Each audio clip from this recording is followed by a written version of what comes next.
Hello and welcome to another crypto security tutorial. Today I want to discuss the basis of the security assumption of most major blockchains, essentially why a random private key is secure. And I have a nice analogy for you that will hopefully help you understand why we cannot just brute force keys, at least not with our current technology. I've been wanting to make this video for a while actually. It's always in the back of my head because that just keeps coming up to new people in crypto. They're like, what, that's just random? Why can I not just guess other people's keys? We're gonna get there. And I'm gonna be talking about Solana specifically, but it's the same thing for all of the major blockchains. It's the same thing for Bitcoin, same thing for Ethereum. We are gonna have a look at Solana keys, but the same is true for Bitcoin and Ethereum and others. So yeah, let's get started on why you can't just guess other people's private keys. So when we create a new key pair on Solana with a Solana keygen, we just say we want a new key and say write it to my key JSON. We don't give it a passphrase. And then it tells us we've created a key pair for you.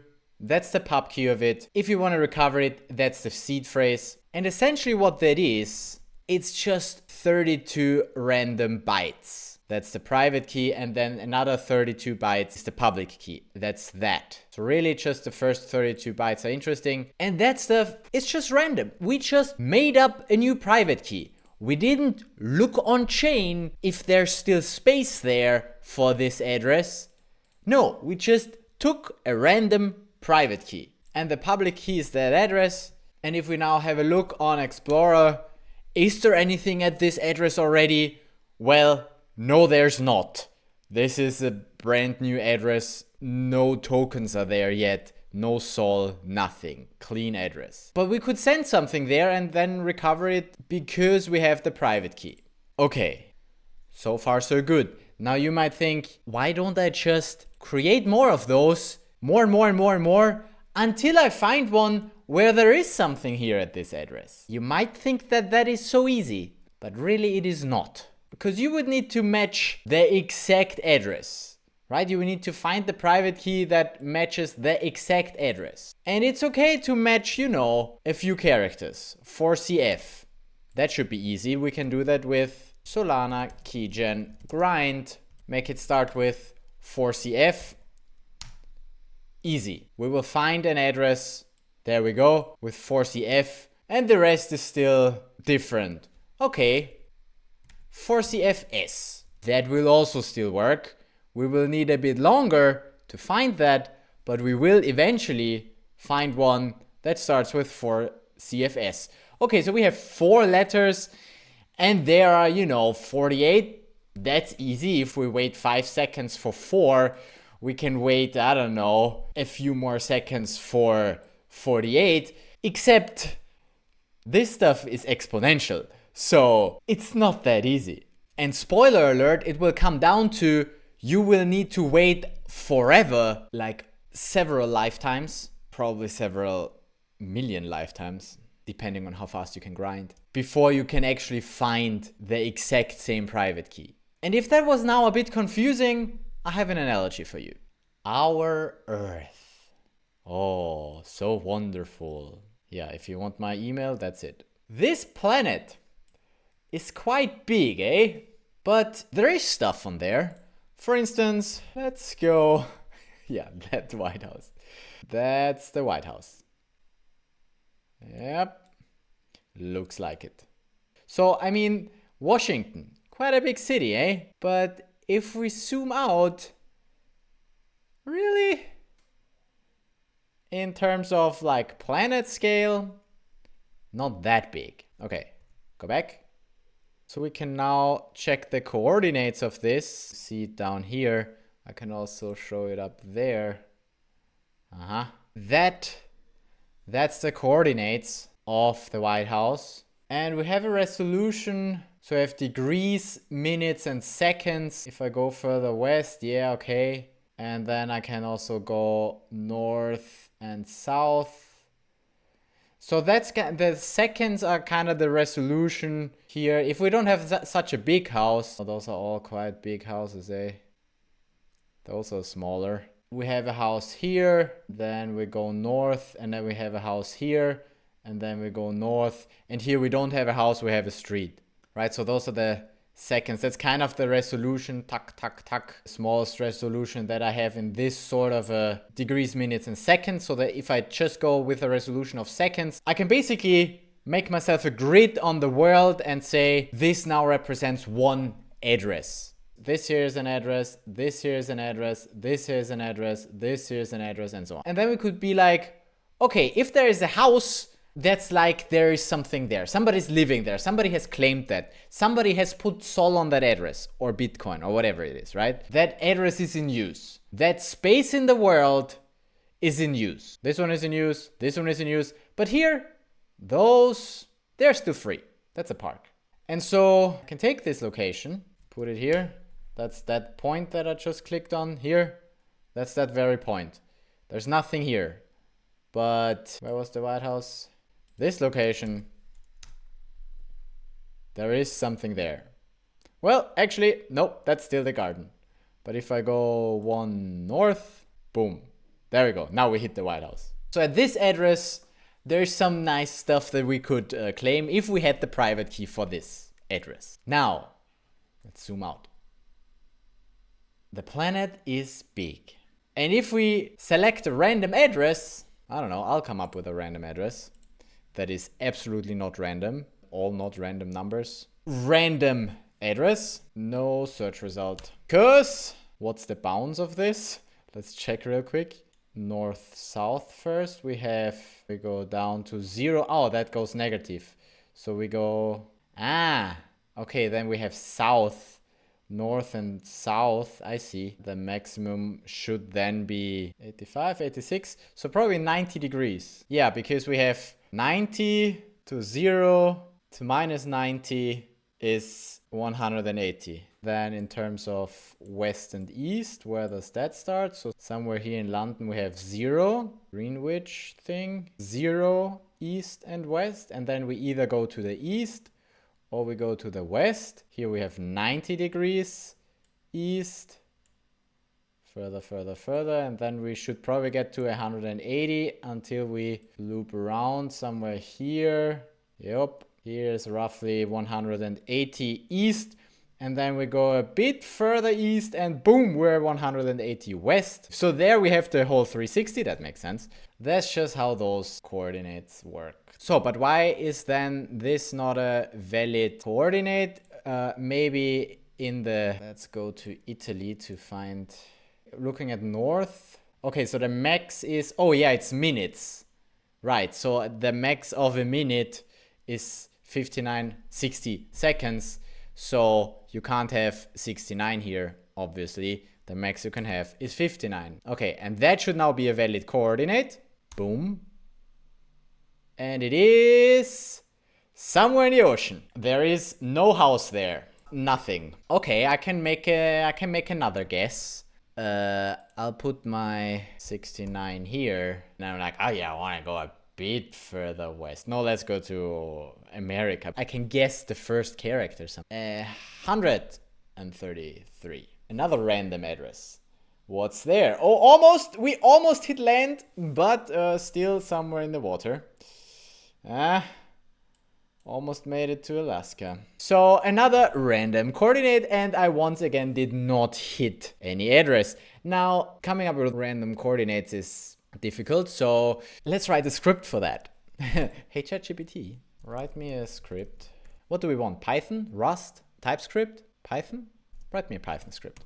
I'm talking to it like it's a human. Let's see. Nice. That sounds about right. ChatGPT understands what I want from it. We have latitude and longitude. It will just create random numbers, always between 0 and 60 and between 0 and 89 or 179. That looks about right. Then it will format it like this for me. Oh, that's amazing. And I told it I also want to be able to seed it. Seed my random number generator. Random seed. Cool. I mean, how did people get anything done before AI did all of their work? I don't know. It's a fun world we live in. And then I should just be able to say Python random coordinate. And it should give me a random coordinate. And the thing is, this should now be deterministic because I give it a seed. So if I let it give me the same random coordinate, it will give me the same random coordinate. It's random, but it's the same. Let's see. Where do we go? Into the water. Of course we go into the water. Now, see, this, the seed, that you can basically think of as that thing, because from the seed you can then get yourself the private key from which you can then get the public key. In our case, from the seed we can get several random coordinates. So I could, you know, get 2 random coordinates with the same seed. Boom. So I have the same first one, and then I get another one with the same seed. And you can do the same with seed phrases, where you have different derivation paths, and then you get different private keys, which have different addresses. And the addresses, in our analogy, that are those, the actual coordinates on the planet. And now imagine that, you know, whatever is here somehow gives me the private key. So this basically is the derivation from private key to public key, which is just some random that has been seeded. So this is deterministic. Don't take that one-to-one. Treat it as we have a seed and we get the public key. That's basically what I want you to see this as. And if I have a different seed, then I will get a different address. Where will this address point me? Probably somewhere into the water. Almost hit some land. No, we still hit water. So we're even having troubles hitting land if we have random coordinates. Not even talking about, you know, houses. So I would probably need to go through... Oh wait, I need to always have a new seed. And we hit some land almost. Okay. A good one. Oh no. For real. Oh yeah, we hit some ice this time, but no houses. Pretty far out of, you know, any civilization really. That's a new address essentially. Nothing there. I'm just gonna let you derive me a lot of them now. Just get me 100. Now I have 100 random addresses, such that I don't always need to change the seed. But you know, even with those, oh, we're still on ice. This will still take a long time until I even find some land. Yeah, we hit some land. And did we find a house? Not really. This is, where are we here? Seems a lot like a forest. I mean, houses are here probably. There we have a cluster of... So we gotta keep searching. And back into the ocean. And another ocean. Oh, almost some islands here. But, yeah, not close. And, oh, we're hitting land. No house though. Oh, close to a river. Oh, land again. We're not that far off, just, you know, 30 kilometers. Okay, which one looks good? I want something in the north. In the north, we have higher chances of hitting land. North and west, probably. Wait, no, north and east is probably better. Yeah, hitting land. Oh, but there's like farmland relatively close. Here are houses. We're just 5 kilometers away, but we are away. And my whole point here is that it will take me forever to keep clicking through addresses to finally find one that actually hits the house. It's just, you know, it's just very difficult. Do I have one with like low east-west? This one has low east-west. That should be Europe. Yeah, very high Europe though. Another one, not that far north. Yay, we're hitting Europe! Oh, we're even very close to a street. Where are we here? Oh, this is close to home. This is almost Austria. Where are we here? So we are real close. Real close to an actual house. Just 250 meters to an actual house. But we're still off. We still didn't hit the house. Where are we here though? What is that? How far do I need to zoom out until I recognize something? So those are the Alps. That could be, what is it called? Bodensee. So this could be Bregenz. My guess would be this is Bregenz. And so that's the Austrian border somehow. Let's show it to me. Yep, I got it right. We are in Bregenz. Oh, we're not. We hit Germany. It's not Austria. No, a bit too far north for Austria. We just have the Alps. Germany has the land. Geography with Andy. Anyway, point being, we're still far off. 300 meters are 300 meters from any house that has some people in there. So I hope by now you get the point I was trying to make. Just by choosing random addresses, we will not hit a house, or it would take really, really long. And actually, let's do the comparison. How much more likely are we to hit a house as compared to a Solana account that actually holds Sol? So let's start with how many addresses are there in total. Should we ask ChatGPT again? See, AI just makes you go super lazy. It's like, I have a calculator. I don't need to be able to do that in my head. Our civilization is going down, I tell you. Yes, please tell me exactly how that's calculated. Let's break it down step by step. So we have 90, 60, 60 and two possible values. And longitude is that many. So the total is that many. Thank you, ChatGPT. I don't need to do any calculation myself. Wonderful. So that's how many addresses there are in the address space of the world, where we go with a resolution of seconds. We could go smaller resolution, but we didn't. Now, the way more difficult part is to figure out how many addresses are hits, because most of them are misses, but like how many would actually, hit a house? Those would all be hits. I would count all of them as hits. And I can't do that, exactly. It also doesn't matter to do it exactly, but let's do it roughly. Roughly, we can say we currently have about 8 billion people on this planet. So that's 9 zeros. We have 8 billion and 800 billion addresses. So if we assume that every person has one house, some have, at the same address because bigger houses and stuff, but just roughly, it's just 100x. So every 100 addresses, one of those addresses here should actually be a hit. Probably my calculation is also very wrong. Yeah, point is I will not find a house. I will just not. This planet is too big. And my calculation or my assumption that each person has one coordinate for a house is probably wrong as well. So point is, we will not get there. The better comparison though, or the better analogy though, would be to not think in terms of the planet, but the entire universe, and be like, okay, every planet is an address, but the vast majority of the universe is actually empty. That's the better analogy than the houses on the planet. Just that with the universe, I don't have a nice visualization with it, so that doesn't work so well for video. But yeah, that's what you can imagine as well. The universe is huge. Most of it is just empty space.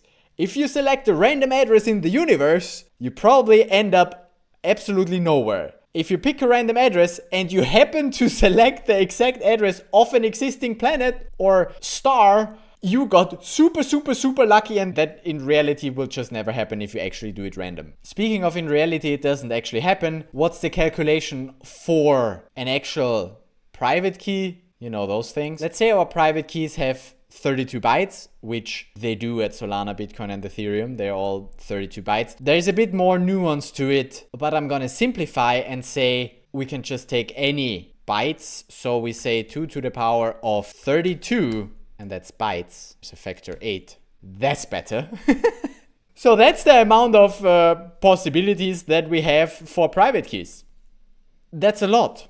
If I have a 32 byte private key, yeah, that's what I did. So 10 to the power of 77. 10 to the power of 77. That's a lot of private keys. That's way more than we had here with, address spaces, which were at what do we have? 10 to the power of 11. A bit different. 10 to the power of 77. And that's the whole point of it. It was already pretty much impossible for me to find a house. With that sort of a number, it's absolutely impossible for me to find a private key. that somebody already used. Even if there is not just one active private key, but several. Do you happen to know how many active Solana addresses there are? Searching the web. Over 54 million. Yeah, I don't care about the remarkable increase. There we go. Then we just have 10 to the power of 69, which is a good number. Still high because, you know, we took 7 zeros for the 54 million because there are 54 million addresses already. So we divided that. So even if we take into account that there are so many addresses, if we say, oh, I just want one address that already exists, find a private key for one address that already exists, it's still a 10 to the power of 69 guesses that you need to make. How long will it take a regular computer? I'm just asking everything to ChatGPT. So you really don't need me, you could ask ChatGPT all of those things. But roughly 10 to the power of 55 years. So, you know, I said a few lifetimes. Yeah, a few... How many lifetimes is this? Having fun with ChatGPT. Average lifetime is 80 years. So it would take approximately 10 to the power of 53 human lifetimes to generate those amounts of addresses. Oh, there we go. It's even saying the thing that I wanted to, further illustrating the astronomical scale of cryptographic key spaces. Point. And even if ChatGPT got the numbers wrong or made a mistake in the calculation, I didn't check that. It's also not that important. The scales are still not really comprehensible for humans. I mean, do you know what 10 to the power of 53 really means? How much smaller is that than 10 to the power of 69?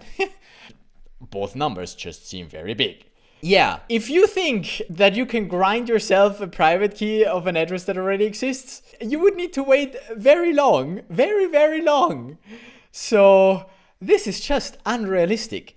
And that's the whole point of why creating a random private key is secure. And same with PDAs. PDAs are also just, oh, I take random seeds and then I make the hash and then I say that's the address. How do we make sure that nothing else has already been at that address? Well, by the sheer amount of how many addresses there are. Address spaces, it's a whole different story, but roughly 2 to the power of 256 is what we're talking about. And that is why you can just come up with a random seed that derives you a private key, and you can be fairly certain. In fact, for practical reasons, you can be certain that there's nothing at that address yet. Or you can skip the seed and just create a random private key from the very beginning. Same thing. You can be sure any new private key, if you're using a secure random generator, right? Here, this is not secure because I'm seeding my random and then I always get the same result.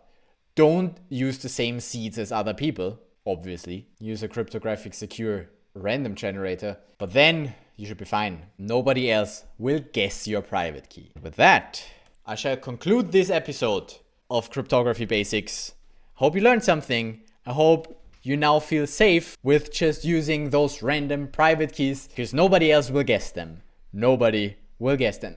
Unless you leak them, then it's easy to guess them. If they can see your private key, then they will happily guess your private key because it takes them one try to do so and not 10 to the power of 69. So don't leak your private key and make sure it's actually random when you create a new one. But other than that, you should be safe. Yeah, I hope that could shed some light on how those things work. I mean, it's easy to think that you can just guess a private key. Understandably so, but I hope you now understand why that is just not feasible and it will just not happen. Otherwise, somebody would have guessed Satoshi's wallet private key already, but that hasn't happened.